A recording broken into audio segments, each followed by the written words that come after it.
Assalamualaikum. Hai guys, jangan lupa subscribe ya.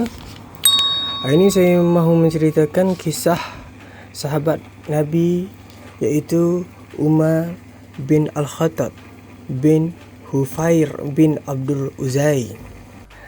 Dilahirkan pada 583 Masihi, iaitu 13 tahun lepas kelahiran baginda Rasulullah SAW. Umar berasal dari Bani Adi dan merupakan seorang penentang yang kuat terhadap dakwah Rasulullah. Umar Al-Khattab memeluk Islam ketika berusia 27 tahun, iaitu selepas 6 tahun kerasulan. Rasulullah pernah berdoa, "Ya Allah, kuatkanlah Islam dengan Umar Al-Khattab," atau Amir bin Hisham, Umar bin Hisham atau Abu Jahal.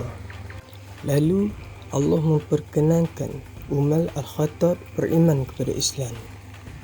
Peristiwa keislaman Umar bermula apabila beliau mendengar khabar angin tentang keimanan adik dan adik iparnya. Dengan kemarahan yang membuat-buat, Umar menuju ke rumah adiknya Fatimah. Ketika itu, seorang sahabat Rasulullah SAW, iaitu Khabbab bin Al-Had, sedang bersama-sama dengan adik ipar Umar Al-Khattab, iaitu Sa'ad bin Zaid, sedang membaca lembaran ayat Al-Quran di halaman rumah. Apabila melihat kedatangan Umar dengan wajah yang bengis, bertempiaranlah mereka menyembunyikan diri di dalam rumah. Umar menempah masuk lalu berkata dengan marah, "Benarkah kalian telah beriman dengan Muhammad dan meninggalkan ajaran nenek moyang kita?" Fatimah mendiamkan diri kerana ketakutan, namun Sa'ad menjawab dengan tenang, "Wahai kekandaku Umar, bagaimanakah pendapatmu jika kebenaran itu tidak ada pada agamamu?" Umar memukul Sa'ad dengan pedangnya hingga tersungkur. Sa'ad dengan pandang hingga tersungkur dan hujungnya terkena pula ke muka adiknya Fatimah yang cuba melindungi suaminya. Fatimah bangun menentang wajah bengis abahnya itu lalu berkata dengan tegas, "Wahai Umar, sesungguhnya hanya Islam agama yang benar. Aku bersaksi bahawa tiada Tuhan yang melainkan Allah, dan aku juga bersaksi bahawa Muhammad itu utusan Allah. Buatlah apa yang engkau suka terhadap kami, namun kami tetap dengan keimanan kami." Gerunglah hati Umar mendengar kata-kata adiknya itu, ditambah pula dengan merasa belas melihat muka adiknya yang berlumuran darah. Umar menjatuhkan pedangnya lalu duduk di sisi adiknya. "Kalau begitu, perdengarkanlah syair yang diajar oleh Muhammad tadi," pintanya dengan lembut. "Al-Quran ini tidak boleh disentuh oleh orang yang tidak suci, maka pergilah engkau menyucikan diri terlebih dahulu," kata Fatimah.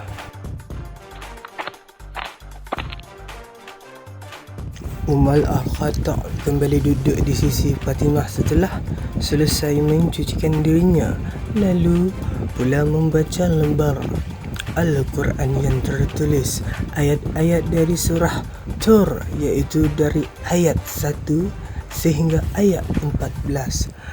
Bercucuranlah air mata Umar Al-Khattab setelah selesai membaca. "Sungguh ini bukan syair dan ayat sihir," ucapnya dengan penuh takjub.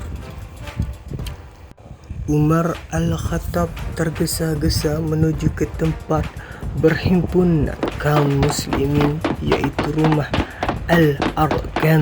Melihat kedatangan Umar dengan menghunus badan, para sahabat merasa gentar. Hamzah bin Abdul Muttalib yang turut berada di situ menahal Umar Al-Khattab, lalu bertanya masuk kedatangannya itu, "Aku datang kerana mahu menyatakan keimananku terhadap Muhammad," jawab Umar Al-Khattab. Lalu bergemalah laungan kalimah takbir, tanda kesyukuran dan kegembiraan dengan Islamnya Umar Al-Khattab tersebut. Sebuah hadis dari Ibnu Abbas yang diriwayatkan oleh Ibnu Wajjah bahawa Rasulullah SAW berkata, apabila Umar memeluk Islam, Jibril pun datang dan berkata, "Ya Muhammad, sesungguhnya seluruh makhluk langit bergembira dengan Islamnya Umar." Islamnya Umar membawa rahmat yang besar kepada kaum muslimin. Kini mereka bebas melakukan salat dan tawas di Kaabah kerana Umar telah memberi amaran kepada kaumnya supaya tidak mengganggu kaum muslimin. Umar Al-Khattab dan Hamzah bin Abdul Muttalib telah memimpin dua barisan kaum muslimin untuk bertawaf di Kaabah. Kejadian ini telah menyebabkan Rasulullah menggelar Umar sebagai Al-Faruq, yang bermaksud yang membezakan antara yang hak dan batil. Apabila turun perintah berhijrah ke Madinah, Umar juga turut menyertai hijrah tersebut. Sebelum bertolak, Umar melakukan solat 2 rakaat di Kaabah, lalu melaungkan dengan penuh berani kata-kata, "Wahai kaum Quraisy sekalian, aku akan meninggalkan Mekah menuju ke Madinah. Barang siapa yang mahu meninggalkan isterinya menjadi janda dan anak-anaknya menjadi yatim, silalah halangi aku." Umar Al-Khattab juga mendapat julukan Abu Hafs, iaitu singa, beliau sering mengisi barisan hadapan angkatan perang.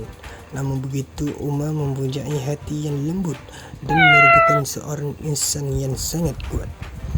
Hubungan hatinya dengan ayat-ayat Al-Quran, Umar pernah pesan tiba-tiba ketika mendengar bacaan ayat-ayat Al-Quran. Beliau sangat cintakan Al-Quran sehingga Rasulullah SAW pernah bersabda, "Sesungguhnya Allah sentiasa berada pada lisan yang hati Umar." Umar Al-Khattab juga merupakan salah seorang dari penulis wahyu.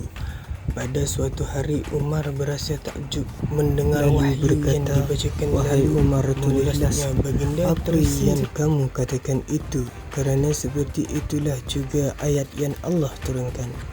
Keteguhan iman yang dimiliki oleh Umar Al-Khattab itu telah menyebabkan syaitan juga dikatakan takut kepadanya. Baginda SAW pernah bersabda, "Jika syaitan melihat kamu melewati malam di jalan, pasti ia akan mencari jalan yang lain selain daripada jalan yang kamu lalui." Dermawan dan sifat pemurahnya sangat terselah, sering menginfakkan harta yang dimiliki ke jalan Allah. Orang-orang yang miskin sering mendapat pembelaan yang kewajarnya dirinya.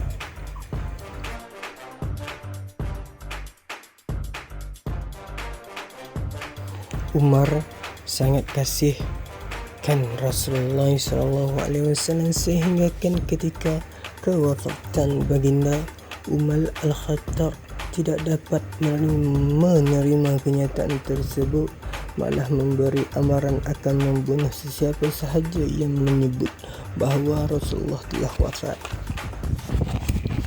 Namun Abu Bakar As-Siddiq berjaya mewujudnya supaya menentang dan menerima kewafatan Rasulullah SAW. Umar Al-Khattab dilantik sebagai khalifah selepas kewafatan Abu Bakar As-Siddiq. Di zamannya lah gelaran Amirul Mukminin mula digunakan sebagai menggantikan panggilan khalifah. Umar Al-Khattab seorang yang sangat zuhud. Kadang-kadang beliau akan tidur di bawah pohon tamar tanpa beralas apa. Umar juga sering menangis sendirian apabila mengenal dosa-dosa yang pernah dilakukan ketika jahiliyah dahulu.